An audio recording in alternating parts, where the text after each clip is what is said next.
Welcome back, everybody, and welcome to another AnimeQuest. Today we're going to be saying the 7 reasons why Krillin is an awesome character. Now, I've grown up with Dragon Ball and Dragon Ball Z. It is one of my childhood shows. When I grew up, I was surprised to see how many people hate Krillin. Now, quite honestly, as far as Dragon Ball and Dragon Ball Z goes, I actually kind of prefer the light-hearted, fun adventure of Dragon Ball, sprinkled with the comedy as well as the substance in the story.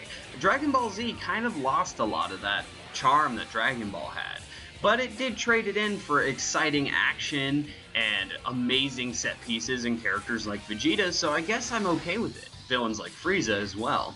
But a character who I see gets a lot of shit, a lot of stuff thrown at him, is Krillin, which is very unfortunate because I feel like Krillin is a very good character. And the fact that, I realize a lot of this hate stems from Team 4 Star's DBZ Abridged, because they make fun of Krillin a lot. But I love Krillin, and I think he's not only a really cool and fun character, but also a badass too.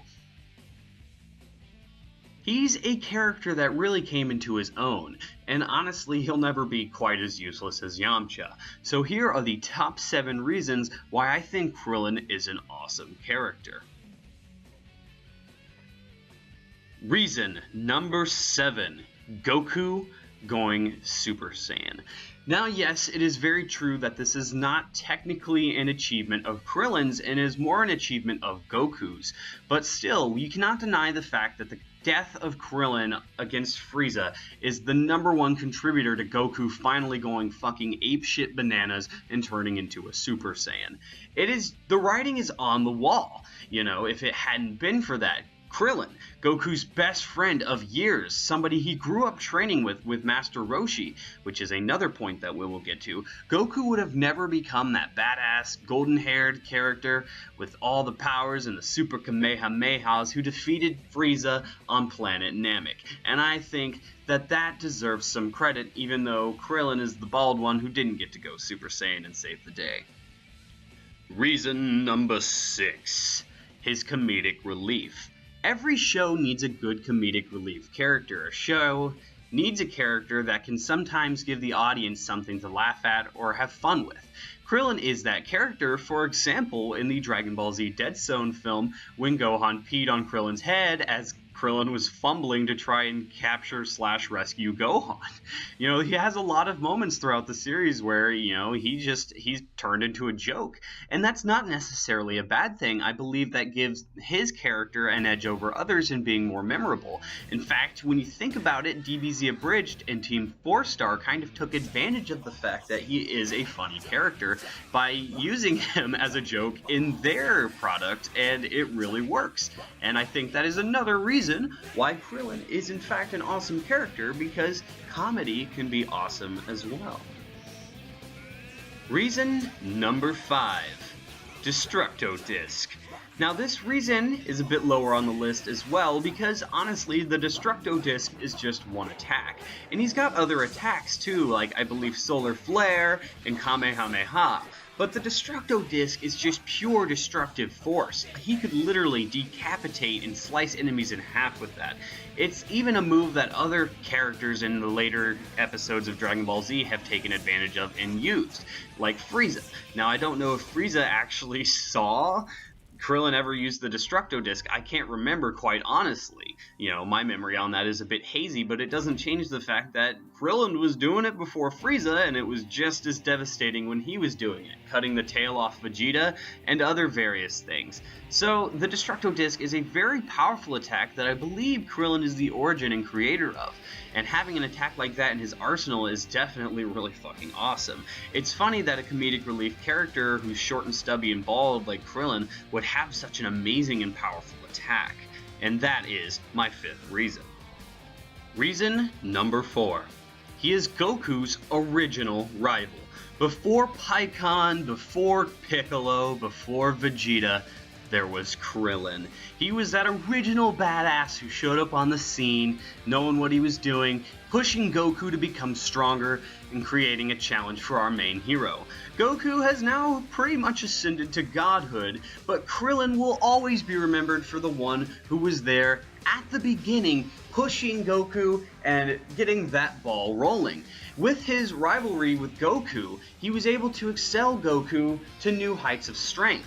And yet again, in another death of his against Piccolo, propelled Goku to get very pissed, very powerful, and fight King Piccolo. He has been there from the beginning with his rivalry and friendship with Goku, pushing Goku to new heights. And he has just as much credit in doing that as Vegeta or Piccolo or any other potential future rivals for Goku.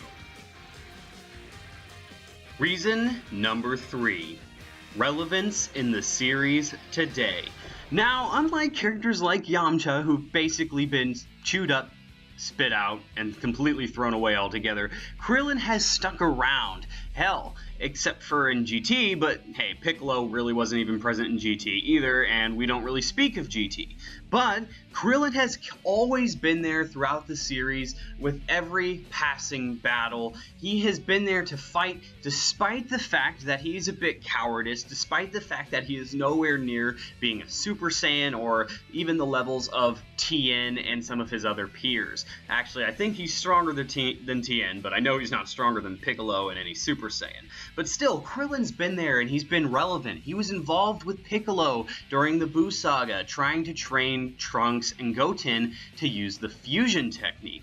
He was involved way back in Dragon Ball, fighting Demon King Piccolo when he was the big bad guy. He was involved in the Android Saga. Hell, he went toe-to-toe with Cell, which actually brings me to my next point. Reason number 2. Krillin's continued bravery and courage. It doesn't matter what he's facing. A very destructive big pink fucking blob.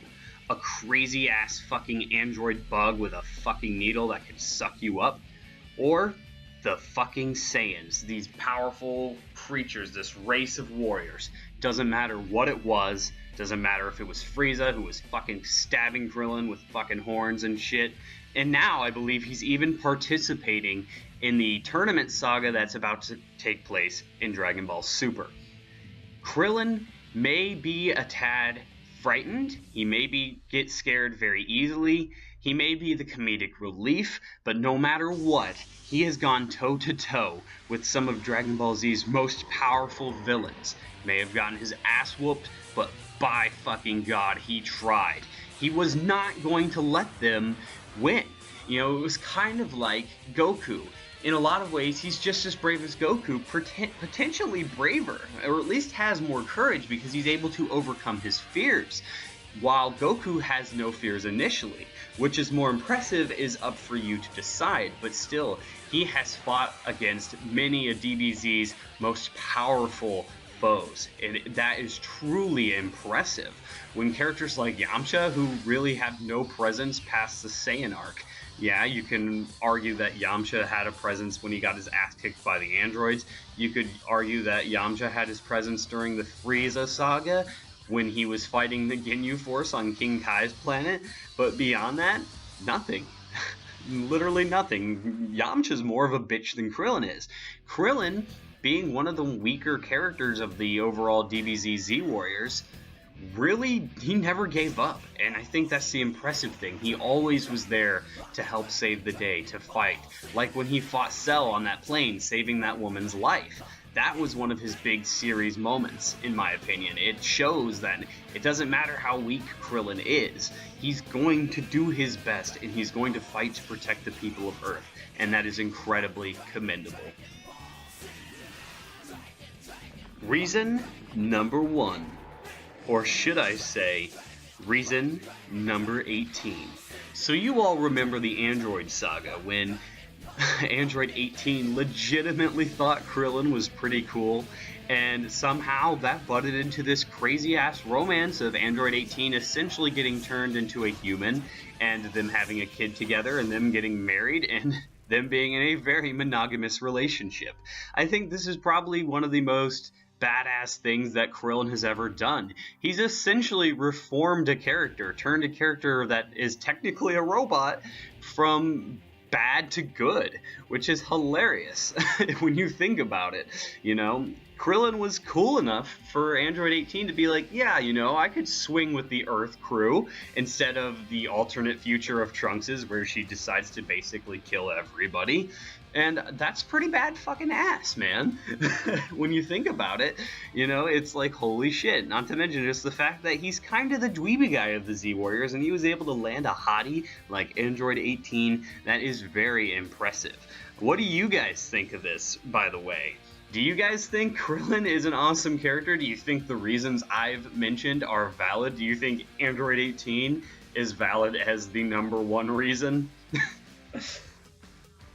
No matter what it is, I'm sure you're all sitting there thinking that reason #2 should be reason #1, but whatever. I love Android 18. I've always had a thing for Android 18. It's funny, when I was a kid, when I was really little, I used to think Android 18 was a Super Saiyan just because of the blonde hair, which is kind of hilarious, but whatever. Anyways, once again, what's your guys' thoughts on Krillin? I always felt like he got the shit end of the stick, and I've always really liked Krillin. I thought he was a cool character. I especially liked him in Dragon Ball, but he's continued to maintain relevance, which is really impressive, no matter what Team 4 Star says about him. You know, the Krillin is a bitch counter is kind of unfair. Anyways, I really like Krillin. What's your guys' thoughts? Comment below, let me know, and I will see you guys on the next quest for anime.